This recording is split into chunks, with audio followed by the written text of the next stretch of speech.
Castillejo de Quintana y Castillejo de Luna. Son dos enclaves arqueológicos que tenemos aquí en la Sierra de Gibralmora. Desde la compra de la Sierra de Gibralmora por el Ayuntamiento, hace 2 años exactamente, el Ayuntamiento quiere poner en valor todo lo que es los enclaves arqueológicos. Llevamos 1 año ya trabajando en ello y seguiremos trabajando y apostando por lo que es la arqueología de Pizarra. Era algo que se ha conocido desde siempre, la existencia de unas tumbas prehistóricas por un lado y otras tumbas a las que la gente llamaba árabes por otro. La mayoría de la gente que se mueve por el campo pues las conocía, se conocían esa existencia, pero no había un estudio formal por personal cualificado sobre esas esculturas que hemos tenido aquí poblando la sierra, ¿no? Tampoco pretendíamos en aquel momento hacer nada más importante, simplemente poner en valor y sobre todo proteger. Pero ¿cuál fue nuestra sorpresa cuando llegamos sobre todo a Castillejo y limpiando las tumbas que había 4 tumbas que se veían, pues resulta que hemos llegado a tener 17 tumbas y sobre todo mucha cerámica. La primera cerámica que encontramos en las tumbas son cerámicas visigodas, después hay muchas, el resto de la cerámica casi toda es árabe, pero por lo visto del periodo visigodo pues hay bastante poco, entonces a nivel científico yo pienso que es importante. La arqueología es algo muy importante para la historia de Pizarra, ahí están nuestros antepasados y queremos darlo a conocer a nuestro pueblo y a toda la comarca. Creo que es importante conocer de dónde venimos, ¿no? y lo que es la historia de nuestro pueblo. Junto a Bobastro es uno de los pocos enclaves arqueológicos que tiene la provincia de Málaga.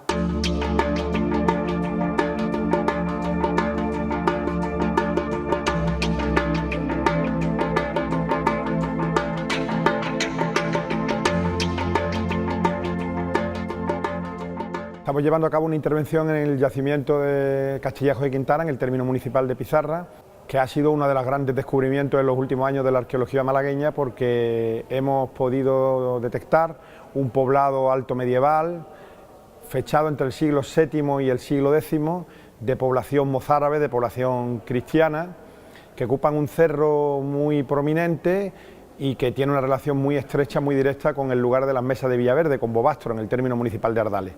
De hecho, se trata de una de las fortalezas puertas de Bobastro, Hosun Abuab, como dicen los autores árabes, y se trata de la fortaleza de Santa María, Santa María de Bobastro, una de las Santa Marías que había en Al-Ándalus. Los resultados de la excavación están siendo muy fructíferos porque estamos aportando un conocimiento científico de gran valor que incluye, por supuesto, además de cerámica y de otro tipo de utensilios, también el análisis de los huesos que están apareciendo, puesto que hemos dado con una necrópolis. En el lugar hemos encontrado una iglesia, un pequeño eremitorio, más que una iglesia, una necrópolis y una gran cantera, con lo cual pensamos que la actividad fundamental de esas poblaciones era el trabajo de la piedra, eran monjes canteros, porque se trata seguramente de un establecimiento religioso monacal en altura, dominando el valle del Guadalhorce. El hallazgo es muy importante no solo a efectos comarcales y provinciales, sino a efectos de todo el Estado, porque por fin estamos empezando a detectar en qué consistió arqueológicamente la revuelta de Ibn Hafsun, de Omar Ben Hafsun. Las crónicas árabes nos hablan del lugar como un sitio muy enriscado, al cual llegan las tropas emirales y la población, ante la conquista del lugar, se lanza por los riscos.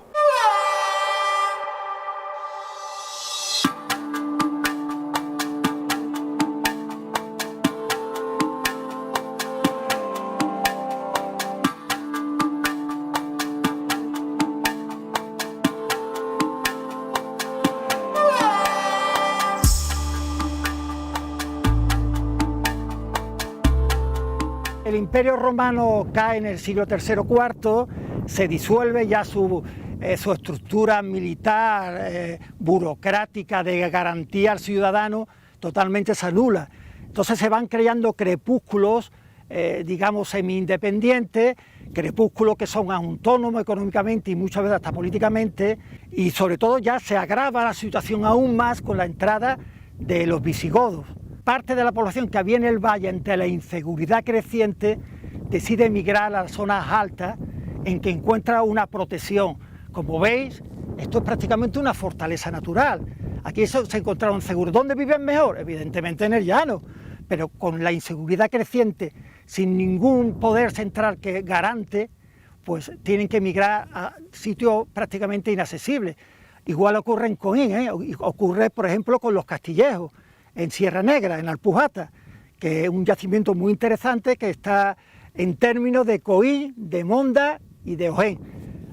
Ocurriría algo muy similar con el Cerro El Argive, en que ahí sí parece ser que hubo una continuidad poblacional ibero-romana, visigoda, emiral y probablemente califal. La población del llano ya se siente insegura y emigra hacia las zonas altas.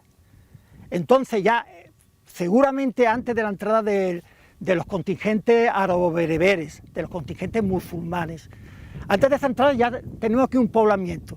Creemos, por los restos que hemos encontrado en la tumba 5, algunos restos cerámicos muy escasos, de que eran ya tardos visigodos, siglo VI, VII.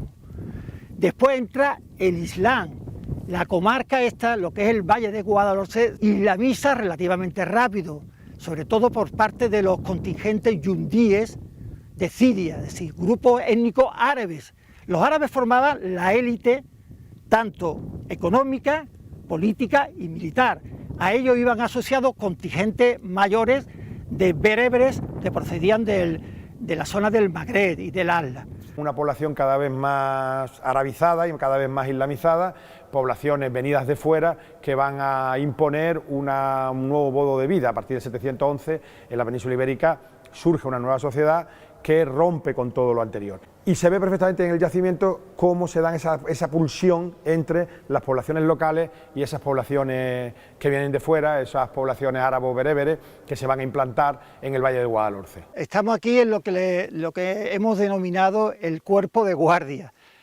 Es la entrada al antiguo poblamiento. Salvo esta entrada y otra que hay al oeste, por la zona de La Vega, lo demás es un fortín natural, constituido por barranqueras cortadas de forma vertical. Lo primero que llama poderosamente la atención para una persona versada en el tema arqueológico es la existencia del arranque de un arco de herradura. Aquí veis el arranque esculpido en piedra y cómo saldría de aquí y llegaría a una zona más o menos aproximadamente por ahí antes del cortado.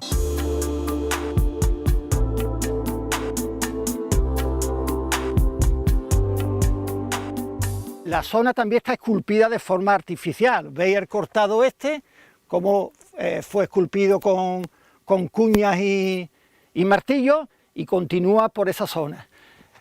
Ahora mismo no existe, pero tenemos evidencias claras de que había un sistema amurallado por aquí que cubría parte de esta cara, que era la más vulnerable dentro del poblamiento.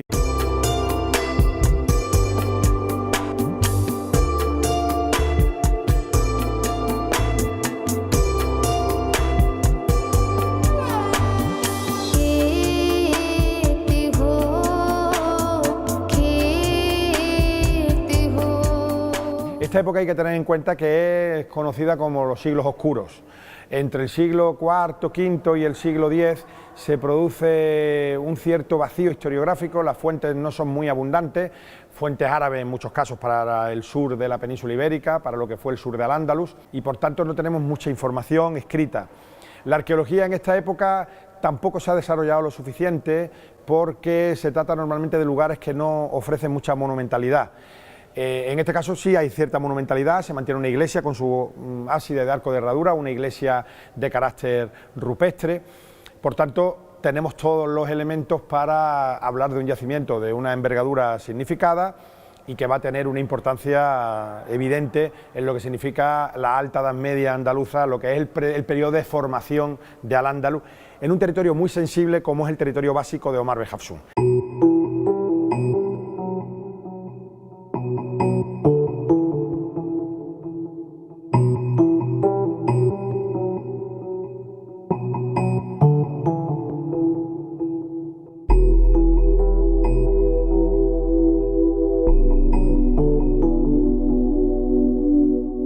Este lugar, a partir del año 880-890, la revuelta empieza en el año 880, a partir de una fecha indeterminada, a ver si podemos precisarla con mayor garantía en la intervención arqueológica, a partir de ese momento se une a la revuelta de Omar Bejafsún.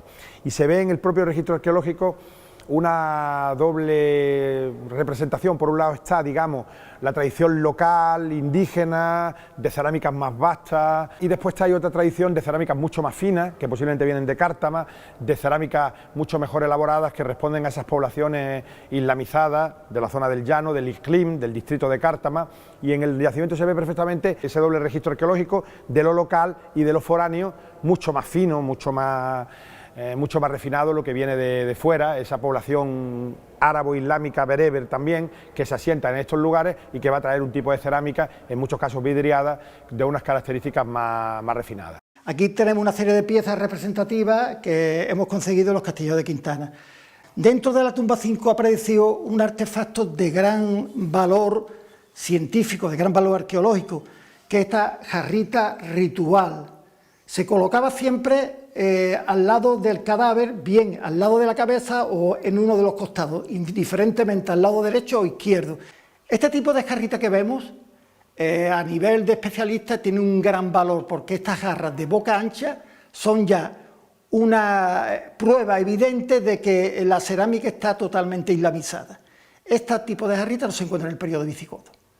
Estas tipologías de boca abierta, de labio, de borde hacia adentro, son ya puramente islámicas. Los candiles de piquera, creemos que es un candil de piquera de época emiral porque es de piquera corta. ¿Cómo funcionaba esto? Por un elemento de iluminación. Se le echaba la grasa o el aceite corriente por aquí, una mecha, y la mecha iba absorbiendo, a la vez que iba ardiendo por la punta, iba absorbiendo por abajo la grasa correspondiente hasta que se gastaba. También hay algunos fragmentos califales, como este ataifore, una fuente. Ellos comían generalmente con una fuente central y todos iban cogiendo una comida comunal.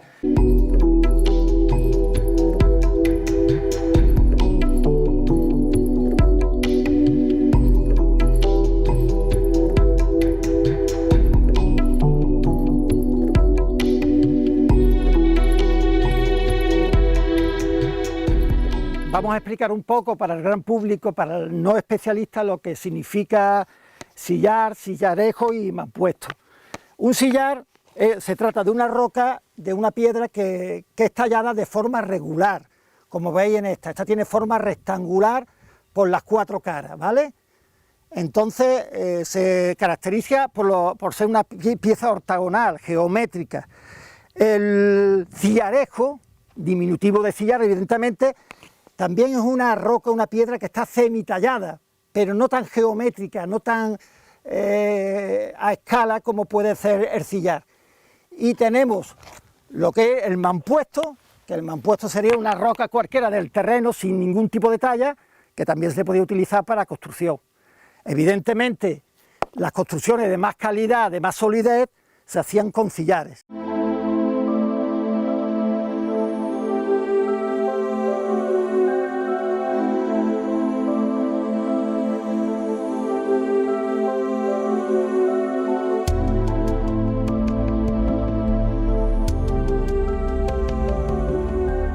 Aquí tenemos otro plano, otra perspectiva de lo que es el arranque del arco de herradura y la entrada. Una de las entradas, hemos dicho que tiene 2 entradas el poblado, una de las entradas del poblado.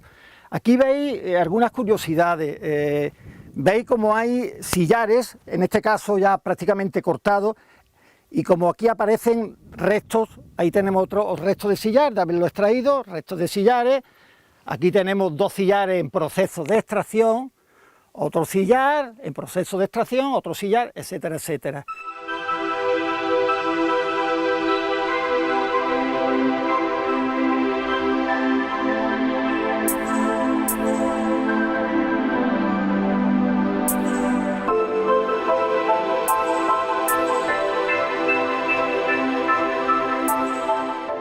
Parece ser que funciona como una gran cantera, porque hay una gran cantidad de extracción de sillares. Esos sillares tendremos que ver dónde están, porque allí en el lugar no están, es decir, deben ser extraídos de allí, pero vendidos en otro sitio. Pueden estar en Cártama, pueden estar en Álora, pueden estar en algún lugar cercano o en varios lugares cercanos.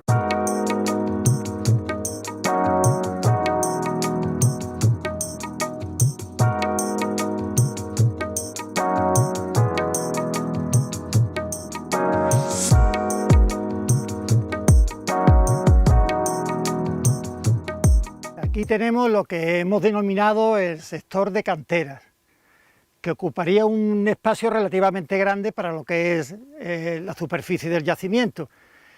Ocuparía lo que vemos aquí, esta banda de aquí. Si observáis bien al suelo podemos ver cómo están las muescas, las señales de haber sacado sillares.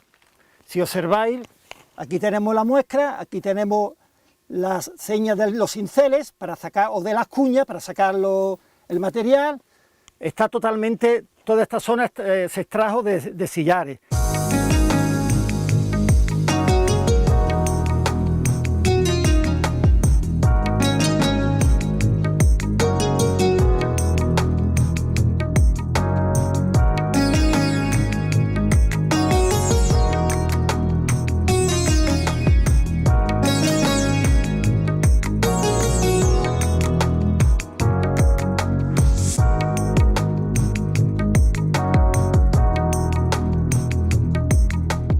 La importancia, como digo, es bastante significada porque tenemos un poblado al completo, sin ningún tipo de interferencia. Los análisis de todo tipo que estamos haciendo, porque se está haciendo una panoplia de intervenciones analíticas, nos están revelando datos muy interesantes sobre la población, sobre la cerámica, sobre tantísimas cosas.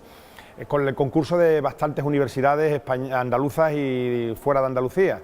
Están implicadas la Universidad de Cádiz, por supuesto la Universidad de Málaga, la Universidad de Córdoba, la Universidad de Granada, la Universidad de Barcelona, es decir, un montón de universidades que están colaborando para obtener unos datos sobre el funcionamiento de esas poblaciones, sobre las relaciones de esas poblaciones con otros lugares y sobre los usos y funciones del lugar. Aquí tenemos la muestra del prototipo de cabaña que encontramos en los Castillejos de Quintana.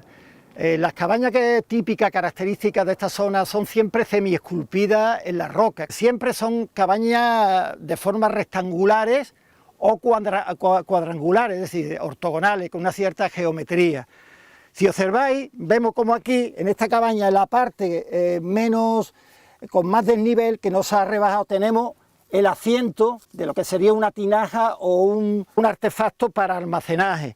Aquí, no sé si lo veis también, tenemos otro asiento y que se colocaría la tinaja, otra tinaja, aquí tenemos otro asiento de una vasija y aquí tenemos diversos agujeros que suponemos que serían postes. Tenéis que tener en cuenta que en este periodo la casa no era un espacio de recreo, simplemente era un espacio de refugio para dormir, para en caso de inclemencias temporales, simplemente. La mayoría de las actividades, como cocinar y eso, salvo que no hubiera inclemencia climatológica, se realizarían en el exterior.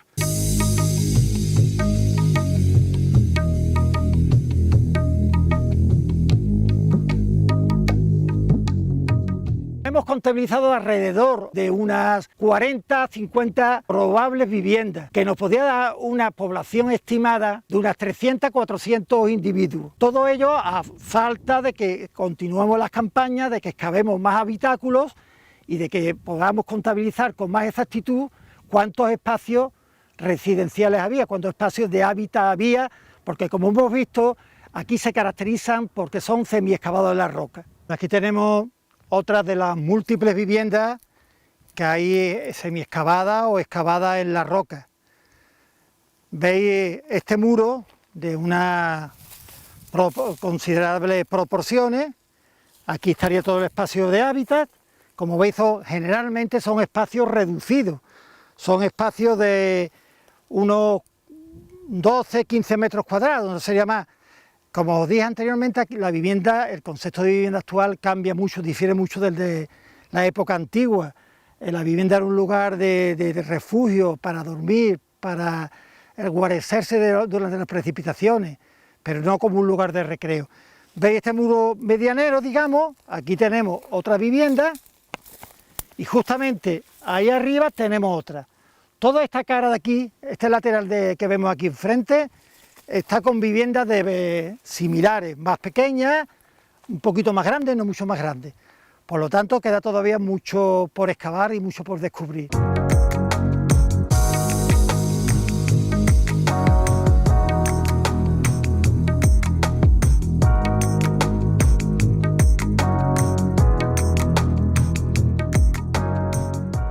Estas casas, estas cabañas, estas viviendas, normalmente están trabajadas en la piedra y se completan pues con muros de mampostería cubiertos con tejados, con techumbres de teja.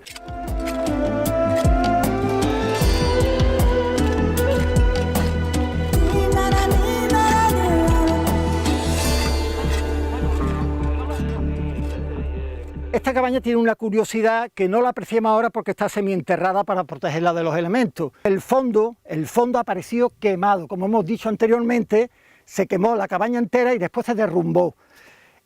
¿Por qué está quemada? Nosotros suponemos que este poblado estaba adherido a la rebelión de Omar Bey Hassún en el siglo X contra el Emirato.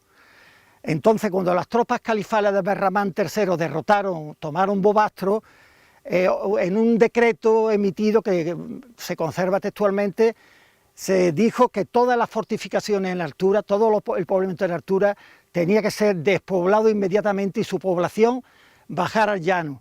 Y además, en el mismo decreto se recogía destruir todas las estructuras murales y todos los espacios de hábitat. Entonces queremos vincular el fondo de cabaña quemado con abundante cerámica y carbones, lo que nos muestra que hubo un nivel de arrasamiento. Cuando Abderrahmán III toma el lugar en el año 919, a partir de ese momento la población es llevada al llano, conducida al llano, para evitar que se reprodujeran las condiciones sociales que llevaron a esta revuelta de Omar Bey Hassún. Es decir, hay un despoblamiento del lugar en esas primeras décadas del siglo X.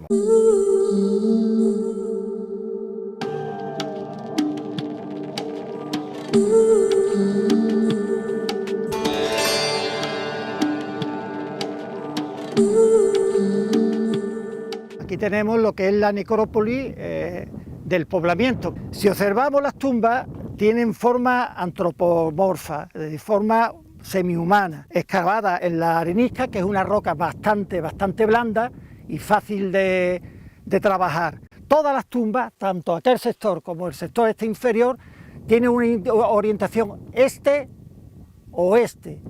Este, por donde sale el sol, sale la vida, el renacer. Oeste, donde ya el sol se va, la muerte, la decrepitud, etc. Por lo tanto, esta orientación ya nos está diciendo una cosa bastante clara, que era un ritual cristiano. Hay que tener en cuenta que los enterramientos musulmanes lo hacían, cuando enterraban al difunto, lo hacían de decúbito lateral sobre el hombro derecho y con la cabeza mirando hacia la zona del estrecho, hacia la Meca. Entonces ya tenemos unas diferencias claras. Cuando empezamos aquí a excavar la necrópolis, la mayoría de las tumbas que estáis viendo no sabíamos de su existencia. Entonces solamente estaba descubierta parcialmente esta tumba de aquí y creo que un par de ellas de ahí. Pero cuando empezamos a excavar todo el conjunto y nos dimos cuenta que cada metro y pico había una tumba, pues la verdad una emoción indescriptible y un conocimiento, una curiosidad científica extraordinaria. Era emocionante al máximo.